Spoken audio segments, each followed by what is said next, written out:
This is Andy Poor off Boxing Social in association with Betfred, and I'm joined by trainer Max McCRACKEN here in Birmingham. Max, first and foremost, Happy New Year. How are you doing? Happy New Year, Andy. I'm okay. Good, thanks. It's good to hear. Obviously, I've come up today to catch up with everybody. Some exciting news with regards to Cal's recent fight announcement. Gamel's got something lined up, as has Raza Hamza. But let's start off with Cal, that fight with Roman Gonzalez. Finally announced, somebody he's been linked with and talked about fighting for a while, for a few years now. How excited are you to finally have a chance to be able to train Cal for Chocolatita? Yeah, it's a great fight. This is the fight we wanted, Gonzalez.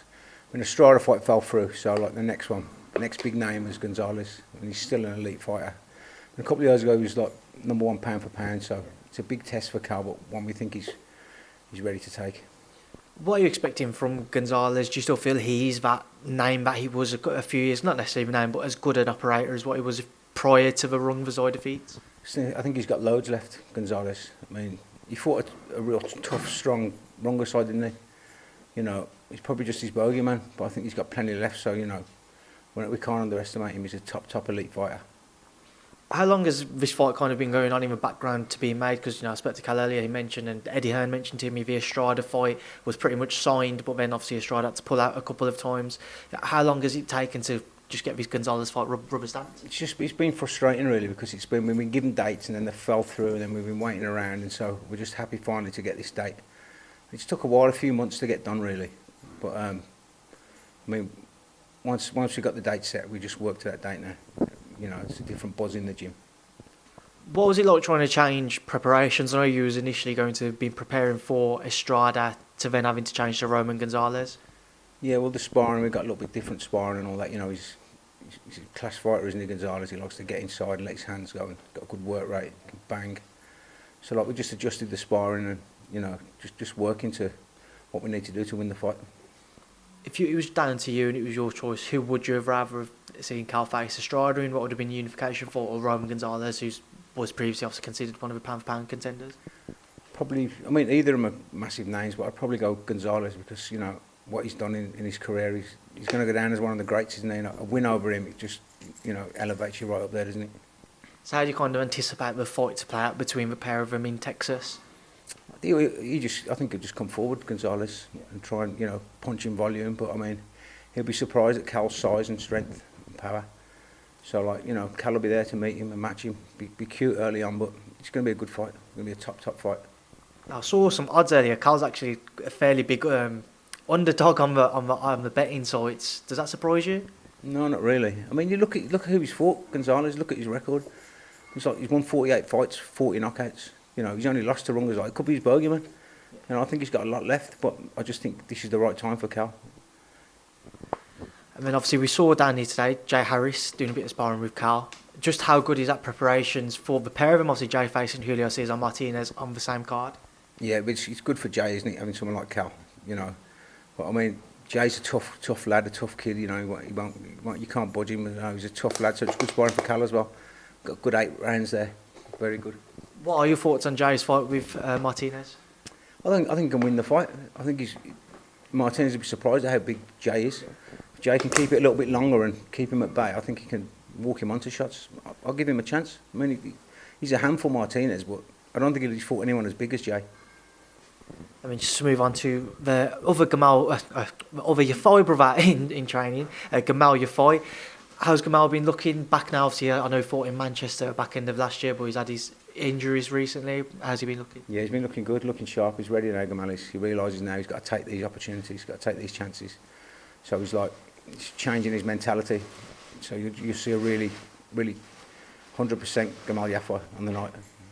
I know that is obviously the mandatory for the EBU European title. When can we kind of expect some kind of movement with that, or a date maybe announced? Or we've got a date, 27th of March, in Verona in Italy. So what do you know about the opponent that he'll be facing? Yeah, he's a southpaw. He's there in front of you, which should suit Gamal. I can't see him changing his style. I think it's a good fight for Gamal. I think it's one he wins and wins well. It's obviously a big fight for Gamal on the back of what's been a frustrating couple of years for yourself and not just him. Is it kind of one of those where there's a lot more pressure on him now to make sure he takes his chances because of the injury problems through no fault of his own, but he has to kind of make up for lost time at all? Yeah, he realises that. I mean, he can't hang around. He's got He's got to take this opportunity. He's got to win it and win it well and look good winning it. And then he moves on. Then he's, you know, he'll get a good ranking. And you know the way it is now with Matchroom and boxing, anything can happen. Anything can come up. And obviously the final one in camp, Raza Hamza. What is the latest with Raza? Yeah, they're on about the end. MTK are on about the end of March, maybe in Leicester in a 10-rounder for some kind of title. But it'll be a step up. It'll be, you know, a decent opponent. Raza himself, you know, he said to me, this is kind of for him like a breakout year. He needs to have a big year. Do you feel that do you feel that yourself? Yeah, he's got to get moving now, Raza. He's had 14 fights, 15 I think, won 14. Drew a little one when he was just starting out. But he's improved since he's come here. He's come on a lot. He's improved a lot more.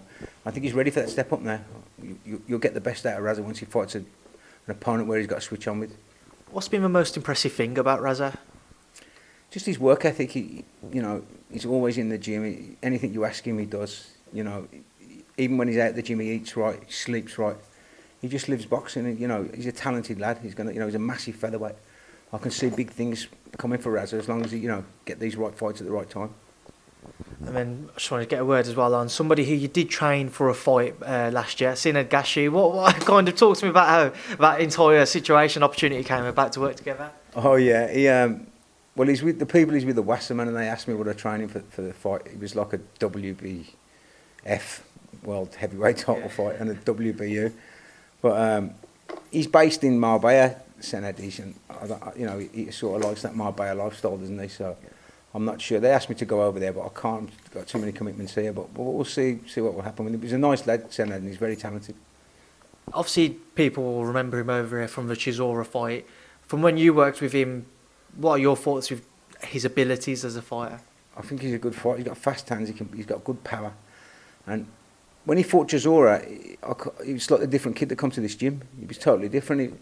He's not a southpaw. He's orthodox. He boxes orthodox. So that surprised me. But when he's aggressive and puts his shots together, he can be a force. I could see Senad, you know, beating a few good contenders. And then just before I do let you shoot off, just a couple of fights I want to get your thoughts on. Obviously, back end of last year, AJ Ruiz-2 out in Saudi Arabia. What was your thoughts on Anthony Joshua's victory? Yeah, he done what he needed to do, didn't he? Just boxed and moved, kept it safe, kept it long. That's, you know, it wasn't a brilliant fight, wasn't exciting, but he done what he needed to do and just showed he's made adjustments and improved. On the back of the defeat for Anthony Joshua in New York, your brother Rob came in for criticisms of social media and that, people kind of thinking, does AJ need to move on and that? What's Rob's reactions and thoughts now? Does he feel justified? Does he feel like he's kind of proven a point that AJ is best served to stay with him? Or yeah, they've been with each other for a long time, haven't they? Over 10 years, and it doesn't bother him, Rob. Either the praise or the criticism doesn't bother him. He just stays the way he is. Doesn't take much notice, you know. But you get a lot of all the backstabbers out, don't you? And then finally, we're about a month away now as well. Wilder Fury 2. What are your thoughts on it, Max? Yeah, it's a great fight, isn't it? It's just if you know, it's Wilder, innit? If he catches you once clean, you're in trouble. But I can see Fury outboxing him again. Is that the way you see? Do you see Tyson coming out victorious? Or? I just see him super switched on, Fury, and just not being there for the shots and frustrating Wilder and, you know, catching Wilder with flurries here and there. And I just see him winning the fight on points. Well, Max, we will leave things there now because I know you're going to want to shoot off because you've had a busy morning this afternoon as well now. Yeah. But appreciate your time as always. Good to catch up. I'll speak to you soon. Thanks for speaking to myself on Boxing Social. Cheers, Andy. All right, mate.